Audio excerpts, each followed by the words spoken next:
जय महाराष्ट्र मित्रांनो, latest job update तुमच्यासाठी घेऊन आलोय. तुम्ही ते वाचू शकता.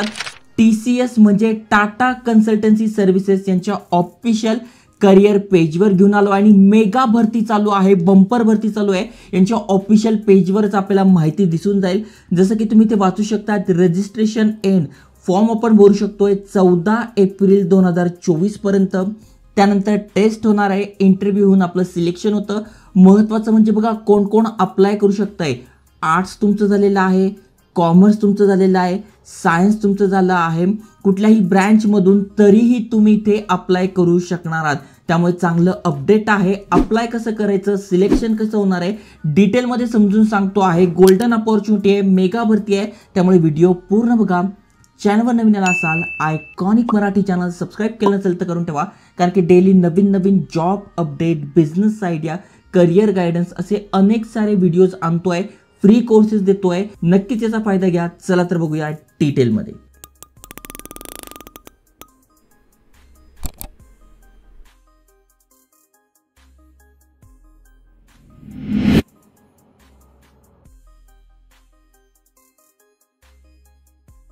तर मित्रांनो, TCS कडनं जबरदस्त अपडेट आला आहे. 2024 साठी TCS BPS फ्रेशर्स हायरिंग सुरू आहे.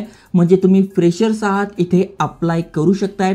जसं मी तुम्हाला सांगितलं, फॉर्म भरणं सुरू आहे, तुम्ही आजच अप्लाय करू शकताय. आता ही भरती कोणासाठी आहे तर तुम्ही ते बघू शकताय. जसं की सायन्स, कॉमर्स, आर्ट्स तुमचं झालेलं आहे, तुम्ही अप्लाय करू शकताय. 14 एप्रिल आधी तुम्हाला अप्लाय करायचं आहे. आता ॲप्लिकेशन म्हणजे फॉर्म कसा भरायचा, तर सगळ्यात आधी इथे बघा यांचं जे पोर्टल आहे TCS पोर्टल, यावर तुम्हाला अप्लाय करायचं आहे. तर बघा हे पोर्टल आहे, यावर तुम्हाला रजिस्टर नाव करायचं आहे. आता इथे बघा IT साठी आणि BPS साठी आहे. आता ही जी भरती होते म्हणजे ज्यांचं सायन्स, कॉमर्स, आर्ट्स झालं आहे ते BPS साठी अप्लाय करू शकताय आणि ज्यांचं इंजिनिअरिंग झालेलं आहे ते IT साठी अप्लाय करू शकताय. आता आपल्याला काय करायचं आहे तर BPS साठी करायचं आहे. त्यामुळे बिझनेस प्रोसेस सर्व्हिस यावर आपल्याला क्लिक करायचं आहे. त्यानंतर आपल्याला हा फॉर्म भरून घ्यायचा आहे. मागे पण TCSच्या ज्या नवीन नवीन वॅकन्सी येत असतात त्यावर मी ऑलरेडी व्हिडिओ टाकलेली आहे, तुम्हाला माहिती आहे. मग यासाठी कशा प्रकारे अप्लाय करायचं, पण त्याआधी अजून काही महत्त्वाच्या गोष्टी आहेत त्या आपण समजून घ्या.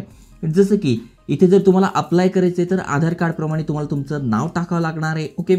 त्यानंतर जन्मतारीख आधार कार्ड प्रमाणे असले पाहिजे, म्हणजे जे गव्हर्नमेंट ID प्रूफ आहे त्यानुसार तुम्हाला हा फॉर्म भरून घ्यायचा आहे. ओके. एकदा का तुम्ही फॉर्म भरला त्यानंतर इथे तुमची एक्झाम होणार आहे आणि ही जी एक्झाम असणार आहे ही इन सेंटर असणार आहे, म्हणजे ऑनलाईन एक्झाम नाही आहे. आता तुम्ही ज्या पण ठिकाणी राहता, समजा पुण्यामध्ये राहतात, मुंबईमध्ये राहतात किंवा नाशिक वगैरेमध्ये राहतात, तर तिथे टाटाचे सेंटर्स आहे. तर इन सेंटर ही एक्झाम होणार आहे, ऑफलाईन एक्झाम होणार आहे. त्यामुळे टेन्शन नाही, कारण की अनेकांकडे हाय इंटरनेट नसतं, लॅपटॉप PC नाही आहे, त्यामुळे ते ऑनलाईन टेस्टला मुकतात. पण यावेळेस तुमचं तसं होणार नाही आहे, कारण की इन सेंटर एक्झाम असणार आहे. त्यामुळे नक्की तुम्ही याचा फायदा घेऊ शकताय.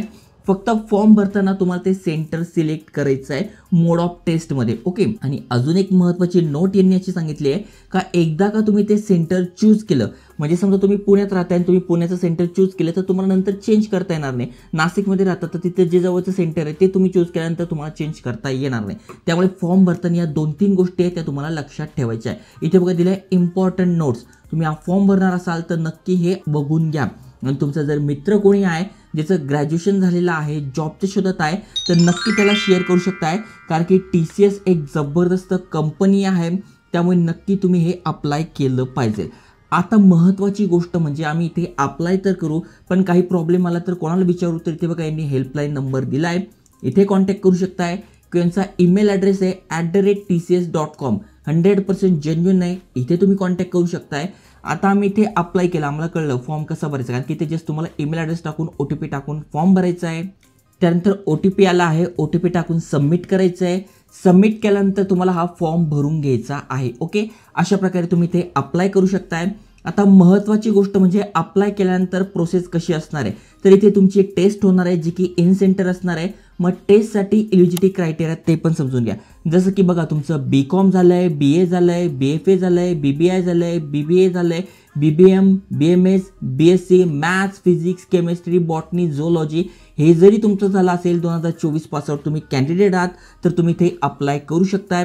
आता इथे गॅप पण विचारलेला आहे. जेव्हा पण तुम्ही इथे फॉर्म भरणार आहात तर तुमचा जो पण एज्युकेशन गॅप होता तो तुम्हाला डिक्लेअर करणं गरजेचं आहे. आणि तो जो गॅप आहे तो 24 महिन्यांपेक्षा जास्त नको. म्हणजे जे पण तुम्ही ग्रॅज्युएशन केलं आहे त्यामध्ये 2 वर्षांपेक्षा जास्त गॅप नको. ओके. त्यानंतर तुम्ही एक्सटेंडेड एज्युकेशन केलेलं आहे तर बॅकलॉग वगैरे मेन्शन करा, हे ते दिलेलं आहे. कोर्स टाईप जो आहे तुमचा फुल टाईम असलेला पाहिजे, पार्ट टाइम तुम्ही केलेला आहे तर इथे चालणार नाही. त्यानंतर वय काय असलं पाहिजे तर 18 ते 24 तुमचं एज आहे, तुम्ही इथे अप्लाय करू शकताय. आता सगळ्यात महत्त्वाचा अनेकांचे प्रश्न असतात की यार ही एक्झाम कशी होते, तर बघा इथे 50 क्वेश्चन्स असतात, 50 मिनिट्स तुम्हाला इथे मिळतात.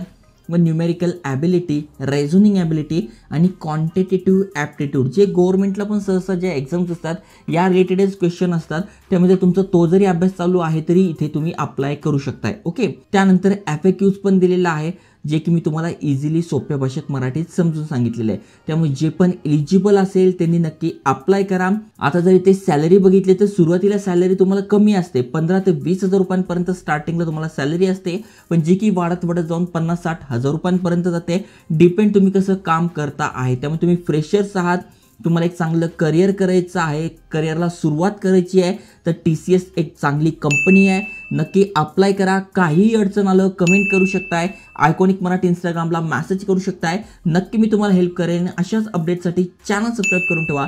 जय हिंद, जय महाराष्ट्र.